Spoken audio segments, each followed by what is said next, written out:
अच्छा अहमद वली साहब, जो अभी इसार राना साहब ने गुफ्तगू की ना, जब मैंने फवाद चौधरी साहब का भी जिक्र किया, उन्होंने कहा कि उन तक अच्छे मशवरे पहुंचाए जा रहे हैं, मतलब खान साहब तक अच्छे मशवरे पहुंचाए जा रहे हैं। फवाद चौधरी साहब के चंद मशवरों में एक मशवरा ये भी था कि वो अचकज़ई साहब से भी मिले, मौलाना फजल रहमान साहब से भी मिले, अख्तर मेंगल साहब से भी मिले, जिस पर आज खान साहब की स्टेटमेंट भी सामने आई कि मैं वेलकम करता हूँ इन अपोजिशन लीडरान को जेल के मुझसे आकर मिले, लेकिन ये हुकूमत जिसने मुझे अपने ही लोगों से 3 महीने के बाद मिलने की सहूलत दी थी, वो मुझे कैसे अपोजिशन के मेंबरान से मिलने देंगे। तो फिर ये बताइएगा, अगर अपोजिशन के किसी भी मेंबर से मुलाकात होती है आने वाले दिनों में, तो मुस्तकबिल में पाकिस्तान तहरीक इंसाफ के लिए कितनी बेहतरी साबित हो सकती है इसमें? नहीं, अच्छी बात है, मिलना तो चाहिए, मुलाकात तो उसकी इजाज़त मिलनी चाहिए। इमरान खान जो हैं बानी पीटीआई, वो लगता है कि इससे पहले आपने देखा कि जब भी मुज़ाकरात की बात होती थी तो वो एकदम से एक ट्वीट शाम को आती थी और वो सारा पानी फेर देती थी। और जो सारे लीडर्स थे वो बेबस नज़र आते थे कि अब हम आगे क्या बात इसलिए आज इरफान सिद्दीकी साहब ने भी कहा है कि पहले आप उनसे डिसाइड कर लें कि वो चाहते भी हैं मुज़ाकरात या नहीं। दिस इज़ द पॉइंट, वो चाहते हैं कि भाई आप हमसे बात कर रहे हैं, पहले उनसे चेक कर लें, मुलाकात उनसे मुज़ाकरात करने या आपसे करने।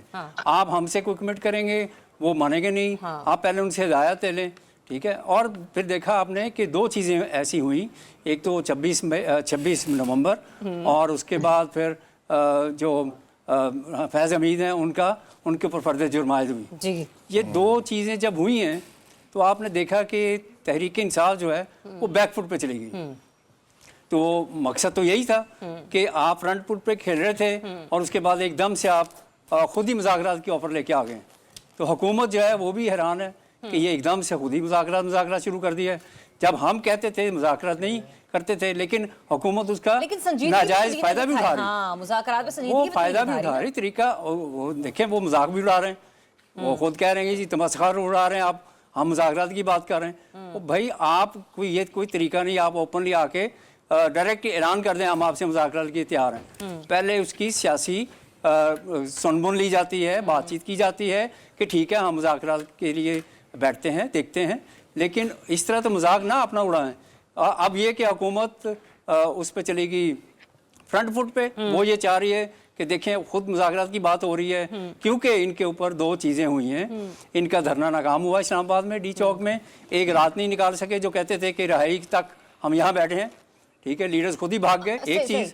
दूसरी चीज़ ये थी वो जो फर्द जुर्म आयद हुई है उसमें खासी यानी कुव्वत थी कि जिसने बानी पीढ़ी को लग रहा है। पॉइंट यहाँ पे रेज किया है ना कि एक रात भी नहीं काट सके और भागते हुए चले गए। जामी, मुझे ये बताइएगा, गोलियों की भागना आपने अपने पास से डाला, उन्होंने नहीं कहा भागते हुए। नहीं, ये जुमला लीडर्स भाग गए ना, मैंने ये कहा लीडर्स भाग गए। अच्छा जामी, मुझे ये बताइएगा कि जब रियासत इतना सख्त बर्ताव कर रही हो और अभी तक 12 शहादा के बारे में पाकिस्तान तहरीक इंसाफ जो है वो कंफर्म्ड है कि ये इतनी शहादतें हुई हैं। मेरा तो ये मानना है 12-13 का फिगर मैटर नहीं करता, शहादत तो एक भी शहादत होती है, ठीक है। तो फिर जब रियासत का रवैया इतना सख्त हो, फिर आप कैसे एक्सपेक्ट कर सकते हैं कि लोग वहीं पर मौजूद हों, लोग वहीं पर बैठे रहें? ऑब्वियसली दिस मेक्स सेंस, आप ठीक, आपका इस्तदलाल है, लेकिन जहाँ पे आप रियासत का या इमरान खान साहब का जिक्र करते हैं तो मेरे उसमें 2 सेंस बड़े सादा से हैं जी। रियासत की शनाख्त, उसका नज़्म नस्क और उसकी ताकत हुआ करती है। सियासी तारीख हमें ये बताती है पूरी दुनिया की कि ताकत का इस्तेमाल ताकत को आधा कर देता है। तो ताकत का जितना इस्तेमाल होगा उतनी ताकत ज़ाहिर होती जाती है, क्योंकि वो इस्तेमाल हो चुकी, एग्जर्ट हो चुकी। सही। उसके बराबर में जो आपका चैलेंज बना, जिसके ऊपर आज फाइनेंशियल टाइम्स ने बहुत एक उम्दा मजमून बांधा हुआ है, अब वो चैलेंज बना मकबूलियत का कि ताकत का इस्तेमाल हुआ तो ताकत जाहिर होती है, अपनी अफादियत खो देती है, लेकिन बदले में आपने क्या हासिल किया? बदले में जेल बैठ के एक शख्स जो है वो मकबूल नहीं, मकबूल तरीन होते जा रहे हैं, जो आज फाइनेंशियल टाइम ने लिखा है। और ये फाइनेंशियल टाइम अपने तबसरे में कहता है कि पिछले 50 वर्षों का सबसे बड़ा जो चैलेंज है इस रियासत के लिए, इस हाइब्रिड हुकूमत के लिए, वो जेल बैठा शख्स है। लेकिन अजमल जामी, मुझे ये भी बताइएगा, आपको नहीं लगता कि खान साहब की मकबूलियत उनके लिए अब उनके दुश्मन भी बनती चली जा रही है? सर चढ़कर बोल रही है।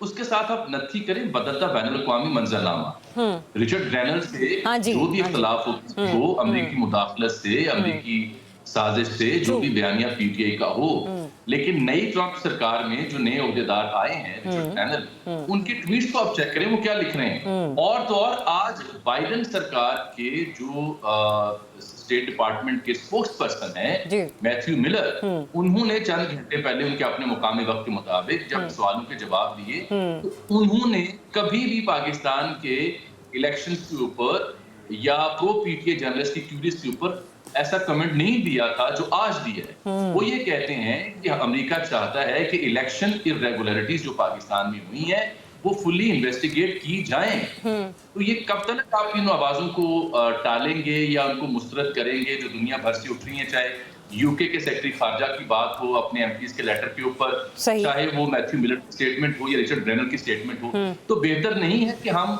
दुनिया की आवाजें सुनने से पहले और अपना मजाक उड़ाने से पहले खुद अपने हाउस को इन ऑर्डर करें। ठीक है। जहां पे ताकतवर तरीन की अपनी अहमियत है, उसके बगैर मुल्क नहीं चल सकता, वहीं पे मकबूल तरीन की भी अपनी अहमियत है। और जो अगले दिन असेंबली में आपने बात, अच्छा मुझे आई डोंट नो कि आप तक मेरी आवाज पहुंची है नहीं पहुंची, वो जो आपने मकबूल तरीन अहमियत के हवाले से बात की है, मेरा उसके ऊपर एक सवाल है, वो ये है कि खान साहब की मकबूलियत ही अब उनकी दुश्मन बनती चली जा रही है, क्योंकि वो इस कदर मकबूल लीडर हो चुके हैं कि जब भी वो पाकिस्तान में इलेक्शन की तरफ जाते हैं, हाँ, क्योंकि ये मकबूलियत जो है वो अब बर्दाश्त नहीं हो रही है। जहां पर भी मकबूलियत का यूं कह लेना कि अलम मौजूद होता था या वो छड़ी मौजूद होती